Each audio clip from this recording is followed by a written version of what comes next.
everybody. Hey y'all. What's happening? What's popping? What's cracking? I'm back. I hope you're having an amazing, awesome, fantastic day because I'm having an amazing, awesome, fantastic day. So, what are we going to discuss? We're going to talk about time. All right, babes? You ready? Let's go! When Elohim created mankind, he created us to be eternal. Originally, there was no expiration date on our lives. This also applies to the angels and heavenly hosts. However, when Lucifer fell,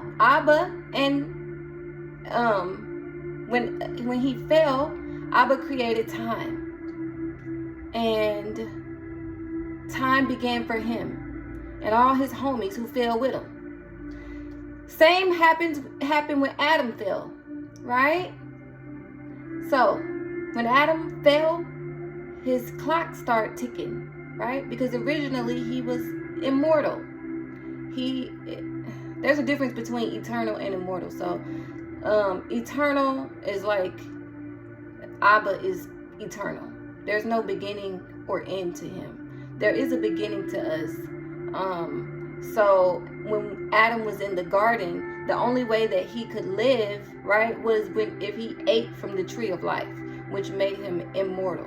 So he had everlasting life, right, instead of eternal life. There's a difference. But let's just say eternal or whatever, because everyone knows it as that. So that's what we'll call it. Anyway, so time was set, right? It was set from the beginning. So it's like a hourglass, right? When you flip it upside down, then you turn it back around, you see the sand flowing, right? So you see, okay, this amount of time is left. So time was already set from the beginning, which we're using English terms and for you to get a human understanding. But technically, I mean, beginning and all of it is the same. You know, and we'll get into that, right? So time was set. It was set from the beginning. Time was originally created for the devil, right? Yahusha's original plan was not for any of us as creations to expire, or Yahuwah's plan, because Yahusha is the son, he's the word of Yahuwah. The Father is Yahuwah, right? So his plan was not for us to expire. In the spiritual realm, time is not calculated the same as it is calculated on the earth. So let's go to 2 Peter chapter 3, verse 8. And it says, a day is as 1,000 years, and 1,000 years is as one day to Yahuwah. So we can use this information to attempt to calculate the clock that Yahuwah has set until we return back to eternity, right? So that's why people say we're in the last days or the last hour. You know, some people say the time is 11:59. It's about to strike midnight. Yeah, the time is short because the time has been set already, right? So 1,000 years to us is one day to Yahuwah. And, you know, that's just a estimation, calculation, or whatever. But really, there's no way to fully calculate it. But that's what we get. So let's just go with 1,000 years is one day. And one day is as 1,000 years. So when the Bible tells us we are like grass that is here 1 minute and the next withered away, it's literal.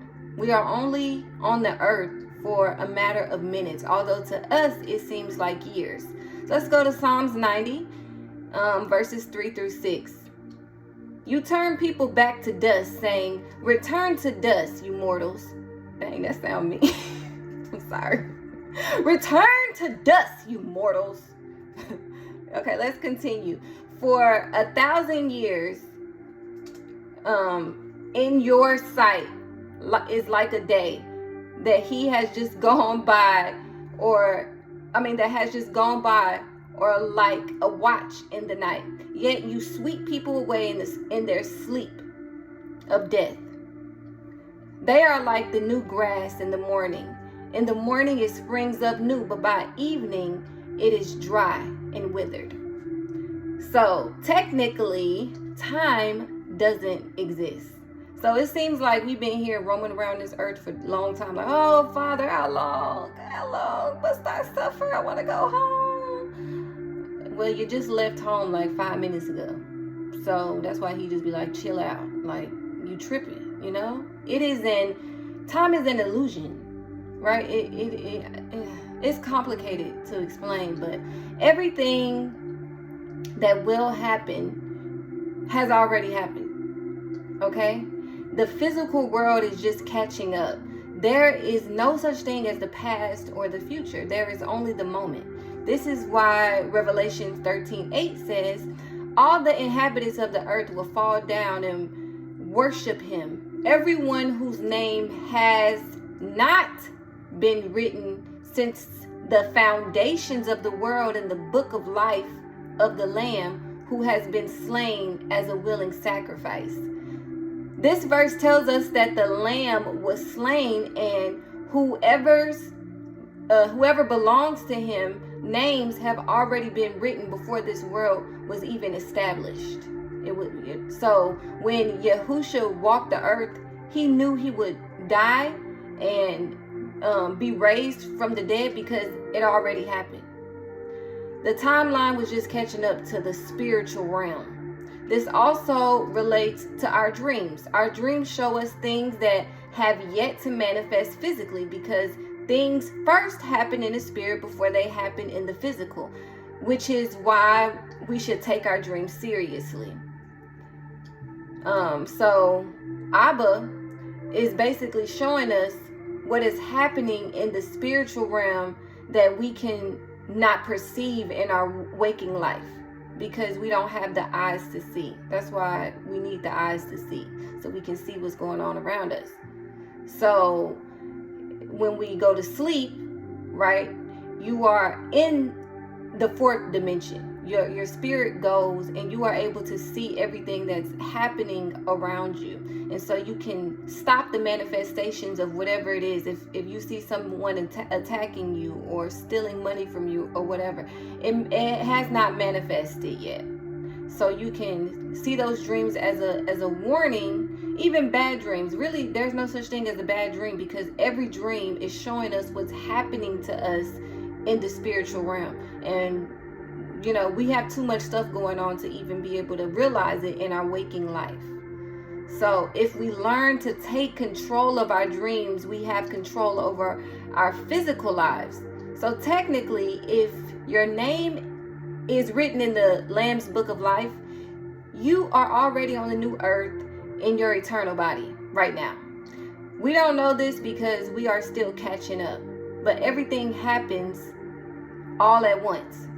The past, present, and future are all happening now, which is why there is only the moment. It can be confusing, I know. So, whatever, I don't know. Our carnal minds can't comprehend this because it's a spiritual concept.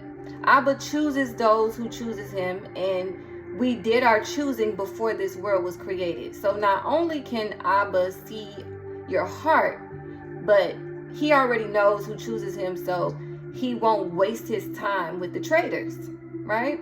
All we know, or at least you should know of,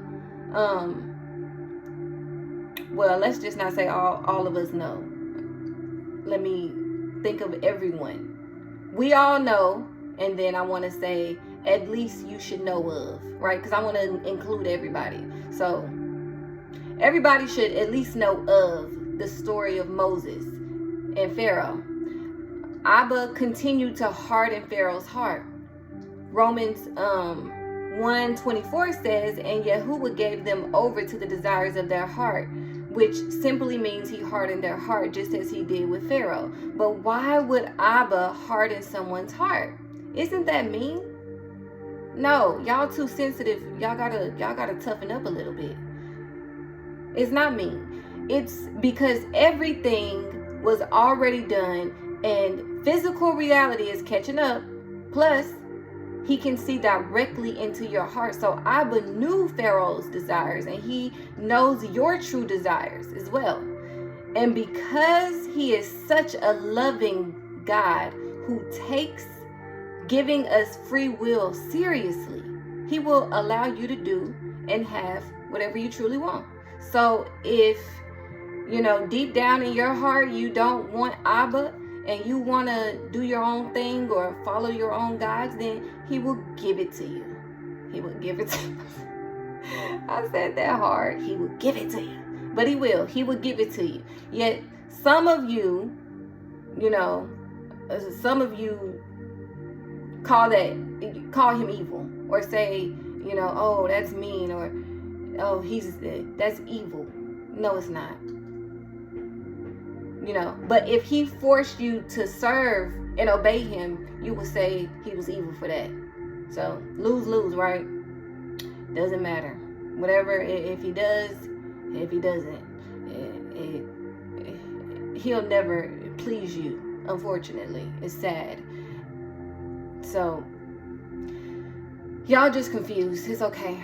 My point is that everything is completed and has been completed before the foundations of the earth, and we are just catching up to it all. I know y'all heard of deja vu, right?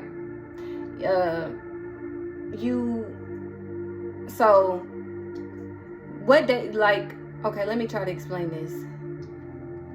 Deja vu is you seeing what has already been done, right? It's you catching up to it. You're seeing it, and it's like, oh, I've seen, like, it's like I've been here before, or I said this, or this already happened, right? And it's you catching up to what's already done because it's true.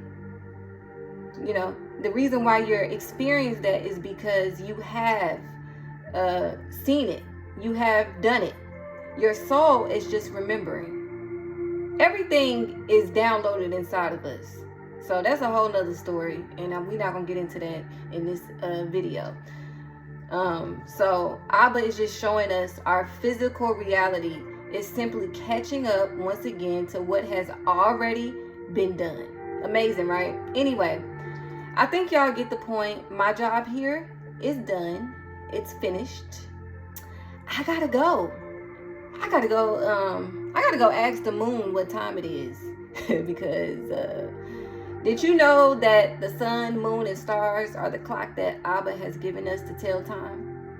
He speaks to us through the luminaries, which is why y'all gotta quit calling everything witchcraft and giving the devil all this credit and clout, whatever you want to call it, as if he created these things.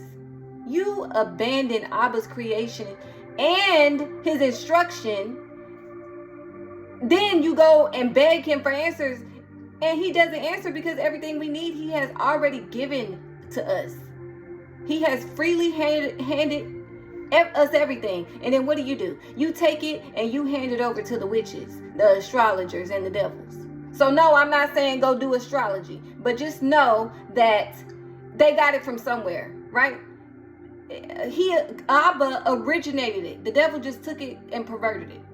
And y'all falling for it like he didn't create the sun, the moon, and the stars. Like he didn't tell us what the sun, moon, and stars are for. Hosea 4:6, my favorite scripture. My people are destroyed for a lack of knowledge. Stop it. Stop y'all mess. Now, cut it out.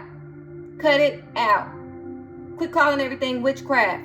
Really, to me, it's blasphemy. Like, you telling me what Abba gave us and told us to do is witchcraft because the witches and everybody else has taken it and used it? Honestly, to me, they got a little bit more sense than you, because you just throw it out. You just throw it in the dumpster and say, nope, it's trash. I don't want to use it, because you're afraid of something that you don't know. Anyways, let's go to Genesis 1:14. Then Yahuwah said, let there be lights in the expanse of the heavens to separate the day from the night, and let them be for signs and for seasons and for days and for years. Oh, so we're supposed to use the luminaries as signs and as a marker of time. Oh, okay. Thank you, Genesis. You're welcome, girl. Psalms 104:19. He made the moon for the seasons. Acts Acts chapter 2, verse 19. And I will grant wonders in the sky above. Huh? Where? In the sky above. Wonders where? In the sky above. Hold on. Look up. Luke 21:25. There will be signs in the sun, moon, and stars. Where? Hold on. The what? In the Bible? No. There will be signs in the sun, moon, and stars. Where? Where? In the church? No. There will be signs in the sun, moon, and stars. Where? In the pastor? No. There will be signs in the sun, moon, and stars. Stop playing with me. Y'all got to cut this mess out. So the sun, moon, and stars are a heavenly clock. Anyway, that's it for now. We'll do a whole separate video on the sun, moon, and stars, okay? Anyway, peace out. Bye.